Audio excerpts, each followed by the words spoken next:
Media మిత్రులందరికీ ముందుగా అందరికీ మేరీ క్రిస్మస్. కూర్చోండి ప్లీజ్. మనోడు వేరే నాకు బన్నీ గారి అదే అల్లు అర్జున్ గారి దగ్గరికి ఎప్పుడు వెళ్ళటానికి వెళ్ళినా ఒక ఇన్నోసెంట్గా ఒక అబ్బాయి వచ్చి నన్ను రిసీవ్ చేసుకోవడం, తీసుకెళ్ళి కూర్చోబెడతాం అని గ్రీన్ టీ ఇలా అడుగుతూ ఉండేవాడు. నాకు అప్పటికి నిజంగా తెలియదు. తను ఇప్పుడు చెప్పేవాడు కాదు, నేను అల్లు అర్జున్ గారికి బంధువులు అవుతానని కానీ నాకు హీరో అవ్వాలని కానీ ఈ రెండు విషయాలు నా దగ్గర ఎప్పుడు ఎక్స్ప్రెస్ చేయలేదు. ఎప్పుడూ కూడా బన్నీ గారి ప్రోగ్రామ్స్ చూసుకుంటూ అల్లు అర్జున్ గారు నేను ఎప్పుడు కలిసినా తనే ఉండేవాడు. చాలా సంవత్సరాల తర్వాత ఇప్పుడు సడన్గా ఒక రోజు పోస్టర్ చూసా, ఇదేంటి మనోడిలాగా ఉన్నాడు అనుకున్నాను. ఆ తర్వాత మళ్ళీ ఎక్కడ కలవాలా, రీసెంట్గా ఒక చోట కలిసినప్పుడు చెప్తున్నాడు అనే ఇలా చేస్తున్నానని. అంత పెద్ద బ్యాక్గ్రౌండ్ పెట్టుకొని వాళ్ళ హెల్ప్ తీసుకోకుండా, అంటే వాళ్ళు ఎక్కడో వెనకాల ఉండాలి బ్లెస్సింగ్స్ ఉన్నాయి కానీ వాళ్ళు ఎప్పుడు ఫోర్స్ చేసి కానీ వాళ్ళు బలవంతంగా కానీ వాళ్ళ దగ్గర నుంచి ఏది తీసుకోకుండా ఇండిపెండెంట్గా ట్రై చేస్తున్నాడు. ఇదే నీ సక్సెస్కి పెద్ద పిల్లర్ తమ్ముడు. నిజంగా నువ్వు అనుకుంటే అడిగితే బన్నీ గారు కానీ, బన్నీ వాసు గారు కానీ, అల్లు అరవింద్ గారు కానీ బంధువుల నుంచి వస్తున్నప్పుడు అడిగితే నోరు తెరిసి తప్పకుండా అడగకపోయినా చేస్తారు, అడిగితే ఇంకా బాగా చేస్తారు.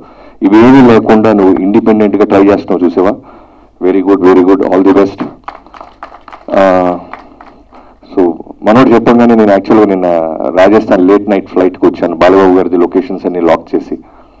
సో వెంటనే అంటే ఎవరైనా సరే సపోర్ట్ లేకుండా వస్తున్నారంటే నాకు నిజంగా మనోడు అన్నట్టు నాలాగే అనిపిస్తుంది. ఏదో ఒక విధంగా జనానికి తెలియాలి, ఏదో ఒక విధంగా వాళ్ళ కష్టం 10 మందికి తెలియాలని. సో అందుకే వచ్చాను తమ్ముడు పిలవగానే.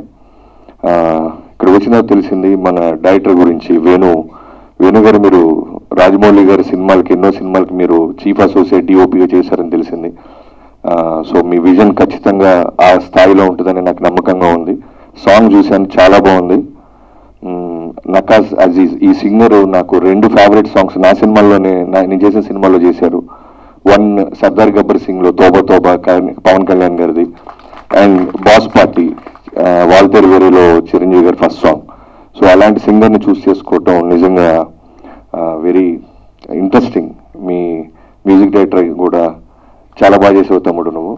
నేను అదే అంటున్నాను, ఎవరి మ్యూజిక్ డైరెక్టర్ బీజిఎం చాలా బాగుంది, తన వాయిస్ని మించి మధ్యలో బీజిఎం చాలా బాగా చేసావు. ఆల్ ది బెస్ట్, మంచి ఫ్యూచర్ ఉండాలని కోరుకుంటున్నాను.